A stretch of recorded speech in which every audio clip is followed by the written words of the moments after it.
పశ్చిమ గోదావరి జిల్లా బావిశెట్టివాటిలో ఏలూరు జనసేన అభ్యర్థి రెడ్డి అప్పలనాయుడు ఆధ్వర్యంలో జనబాట కార్యక్రమం నిర్వహించారు. ఎన్నికల ప్రచారంలో భాగంగా పార్టీ గాజు గ్లాస్ గుర్తును ప్రజల్లోకి తీసుకెళ్లారు. జనసేన కార్యకర్తలు కష్టపడి పనిచేసి జనసేనని పవన్ కళ్యాణ్ను సీఎం చేయాలని అప్పలనాయుడు విజ్ఞప్తి చేశారు. మహిళలకు సముచిత స్థానం కల్పిస్తున్న ఏకైక పార్టీ జనసేన పార్టీ అన్నారు. వచ్చే ఎన్నికల్లో అమరావతి కోటలో జనసేన జెండా ఎగరడం ఖాయమని ధీమా వ్యక్తం చేశారు. ఈ నెల 22వ తేదీన ఏలూరు ఎంఆర్ఓ కార్యాలయంలో తాను నామినేషన్ దాఖలు చేస్తానని రెడ్డి అప్పలనాయుడు తెలిపారు.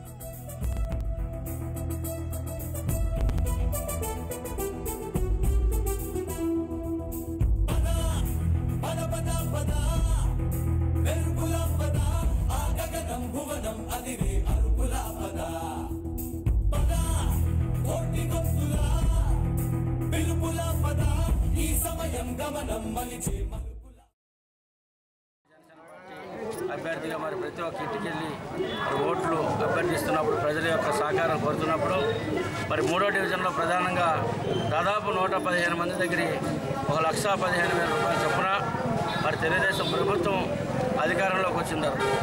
అంటే కాంగ్రెస్ ప్రభుత్వం అధికారంలో ఉన్నప్పుడు 12,000 రూపాయలు గుంజితే తర్వాత తెలుగుదేశం ప్రభుత్వం అధికారంలోకి వచ్చాక ఇళ్ల స్థలం ఇస్తాం, ఇల్లు కట్టిస్తామని ఇంకో 1,00,000 రూపాయలు.